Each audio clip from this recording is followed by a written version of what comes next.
Pokemon games have their fair share of glitches, from the infamous Missingno glitch in the Generation 1 games, cloning glitches in just about every game, and the Skydrop glitch, which took multiple generations to fix. But did you know that in Pokemon Ruby and Sapphire version, if you go to Sootopolis City and go to one of these stairs on the east side, you can just walk into this wall here? This was fixed in Pokemon Emerald version, but today we're going to be going over 12 Pokemon glitches in 12 minutes, so yup, look at these analytics, like, subscribe, and let's begin. First, let's start off with one that isn't too common. In Pokemon Ruby, Sapphire, and Emerald version, you can walk on water, sort of. If you use the move Dive and head to the entrance of the seafloor cavern, then try to resurface as soon as you enter the passageway, you'll appear on the surface, on top of the water without surfing on a Pokemon. You can run around and encounter wild Pokemon just fine, but can't go back to the land unless you fly away or surf again and then get back to land. In Pokemon Red and Blue, you can battle some of the middle to late gym leaders in just about any order you want. The only gyms that you really have to do in a specific order are the first two against Brock and Misty respectively. Well, that's if you aren't using glitches. There's a simple to set up glitch that allows you to skip Brock. All you have to do is stand next to the person in Pewter City who blocks your path until you finally defeat Brock. Press start, then move your cursor over the save option, but don't actually save the game. Press B to exit the menu, then walk in front of the trainer. When he's talking to you, press B to move the dialogue forward instead of pressing A. Press start right after he stops talking to you and save your game. You will then be forced to follow him into the gym, of course, although he might be glitching out for you. Then you reset your game, and the same thing will happen again with you being forced to go to the gym, except after he is done talking to you there, he will just disappear, allowing you to leave Pewter City and head towards Mount Moon. In Diamond and Pearl, the move Fire Fang interacts with the ability Wonder Guard in a strange way. Wonder Guard is an ability that makes it so the user is immune to any moves that aren't super effective.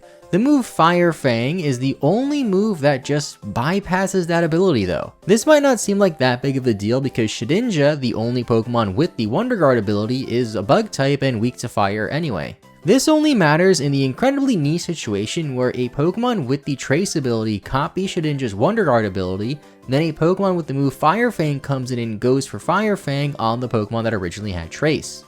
The move will connect, and this is because of a minor error that accidentally includes Fire Fang into the Wonder Guard calculations for 2-turn moves like Shadow Force, so that way those moves don't fail on the first turn that you go for them, since technically your opponent could just switch out and then that Pokemon could take a hit. Now, if I didn't include the Missingno glitch in this video, I'm sure somebody would ask about it, so let's just put it right here. This is one of the most interesting glitches in all of Pokemon, as it allows you to do a lot of things, but for this video we will only be focusing on the parts of the glitch that involve catching Missingno. First, talk to the old man in Viridian City who teaches you how to catch a Pokemon, and is also passed out drunk at the start of the game in the Japanese versions. Tell him you're not in a hurry, so he'll teach you how to catch a Pokemon, then after the tutorial is finished, fly to Cinnabar Island, surf on the eastern edge of the city, and eventually you'll find a Missingno.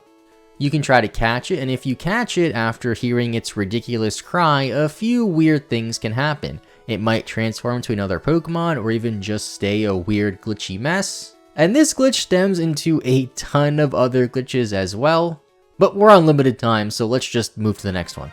The move Toxic was changed in Generation 6 with the release of Pokemon X and Y to make it so poison types could never miss a Toxic when they went for one.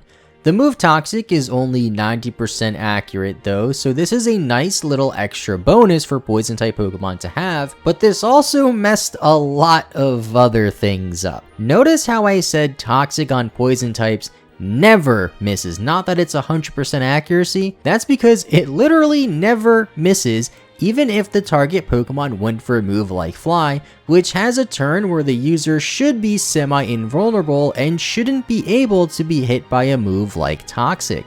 This was a result of an oversight in the process of making it so Poison-type Pokemon would not be able to miss the move Toxic, as it wasn't intended for Pokemon in the middle of going for a move like Fly to be able to get hit by the move Toxic and be poisoned.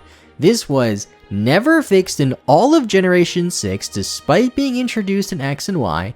persisted all the way through Generation 7, and didn't get fixed until Generation 8 with an update to Pokemon Sword and Shield in version 1.3, so for a pretty brief time in Sword and Shield's life cycle, this glitch still existed, and people definitely abused it in that game after having access to it for so many years. Next on our list, we have a collection of smaller glitches that are similar to the Sootopolis City wall glitch we discussed at the start of the video.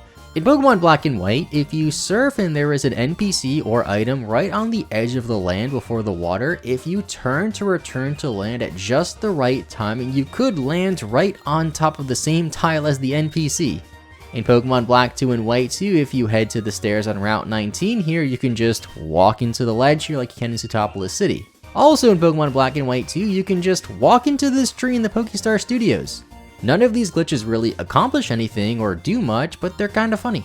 Now it's harder to showcase glitches in the newer Pokemon games since they tend to get patched out or fixed rather quickly, like how in Brilliant Diamond and Shining Pearl you used to be able to get a glitch sticker from the TV producer in Jubilife City, as he would give you a random sticker out of 64 and you have a 1 in 64 chance of getting the glitch sticker that just has no name and no function.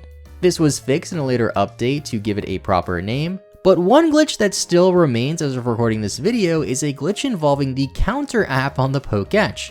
It will always just reset to 0 after encountering a wild Pokemon, which wasn't the case for the Poketch app in Diamond and Pearl, and can make it very annoying to keep track of shiny Pokemon you're hunting if you want to keep track of your encounters. Now when it comes to beating a Pokemon game, there's a lot you have to do. You have to catch and train some Pokemon, battle a ton of important trainers, and eventually become the champion and enter the Hall of Fame. What if there was a way to just skip all of that though and enter the Hall of Fame without ever leaving your starting house? In Pokemon Yellow version, there is a complicated glitch that lets you do just that. It requires you to have an already existing save file of the game, and doesn't matter how far along it is. From there, you go to start a new game, give yourself the default name of Ash, and give your rival the default name of Blue. Go next to the door in your house and press start. Save your game, then roughly half a second after pressing yes, reset your game. The timing of this can be difficult to execute, but you'll know you've done it correctly if it says the data is destroyed at the start screen when you load up the game again. It will still let you load up the save anyway though, and you'll see the Pokemon option in your start menu this time, even though you don't have any Pokemon yet. From here, you go to your Pokemon option and go to the second Pokemon, or at least where the second Pokemon would be, and switch this blank slot with the blank Pokemon in the 10th slot, since it just lets you scroll past 6. After that, go down 1 to Pokemon 11 and switch it with Pokemon 9, press B, then go into your items menu. Keep scrolling down until your cursor stops flickering, then press down one more time, press A, and then press down again. The menu will glitch out until you have a ton of random items now. Scroll down until you find the first item listed under the Master Ball, in my case TM52, but it might be something different for you. Select it, then scroll down until you see a second Master Ball and swap those two items. Then toss 68, almost nice, of whatever item you just moved, in our case TM52, and then leave the menu. Walk outside your house and begin your journey, but hey, we're in the Hall of Fame now. If you do this fast enough, you can even beat the game in Pokemon Yellow in under a minute. And this is all possible because of the way data is stored in Pokemon Yellow, and by doing all of these steps we can manipulate the warps to make it so leaving your house takes you to the Hall of Fame, and meaning you technically beat the game, I guess. If you do it slightly differently or incorrectly, you could even warp somewhere else. The move Focus Energy is a move that's supposed to increase the user's critical hit ratio, which was introduced way back in the Generation 1 Pokemon games. This is a very common move that many Pokemon have, and you'll definitely encounter it while playing through nearly any Pokemon game. Instead of the move Focus Energy increasing the user's critical hit chance, it would instead do the opposite and lower the user's critical hit chance instead, because the formula that was used to calculate critical hits from Focus Energy was incorrect and basically just did the opposite. This was fixed in Pokemon Stadium though, with the correct math this time, meaning if you want to battle properly in Generation 1, if you call getting rap spammed proper, then you should just play on Pokemon Stadium. I also just want to point out that in Pokemon Stadium, that's the only game that refers to landing or hitting a critical hit as nailing a critical hit. This next one doesn't happen all of the time, but in Pokemon Sword and Shield, as well as Brilliant Diamond and Shining Pearl, if you name your Pokemon Egg with a capital E then 2 lowercase g's, the game will sometimes think it's an actual egg. It won't hatch or anything like that, but as you can see from this screenshot of Brilliant Diamond and Shining Pearl where we have a Piplup nicknamed Egg, when selected in the PC, the game says, "What do you want to do with the egg?" adding the word "the" before the Pokemon's name like it would do with an actual egg, but not like it would do with any other Pokemon, regardless to if it was nicknamed or not. There are tons of cloning glitches in Pokemon like we've discussed earlier, so let's just show off the one I'm most familiar with, as it's the one that I may or may not have abused a lot while I was a kid playing Pokemon Emerald version. All you have to do is use the PC in the Battle Tower in the Battle Frontier and deposit a Pokemon into an empty box. After that, save your game, then withdraw the Pokemon with the withdrawal option. Don't just click move and move it into your party.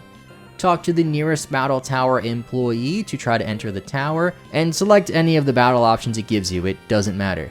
Eventually, she will ask you to save your game, and while your game is in the middle of saving, reset your game, then check your party to see that the Pokemon you're trying to clone is in your party, then check your PC and see your Pokemon should also be there too. You can of course use this glitch to clone some items too, as you can just give the Pokemon a held item and then get 2 of them after you're done cloning. In Pokemon Red and Blue, the gyms have these really cool statues. They share a property with water for some strange reason, meaning you can fish on them too. You can't catch any Pokemon while fishing on one of these statues, no matter which fishing rod you're using, so there's really no point to doing this at all, but it just looks kinda weird. And those were 12 Pokemon glitches in roughly 12 minutes or so. Let me know in the comment section down below what your favorite weird Pokemon glitch is, as well as any other glitch we didn't cover in this video. With all that out of the way, I want to thank you all so much for watching. Leave a like if you enjoyed and subscribe for new Pokemon videos. Have a great rest of your day, and bye bye.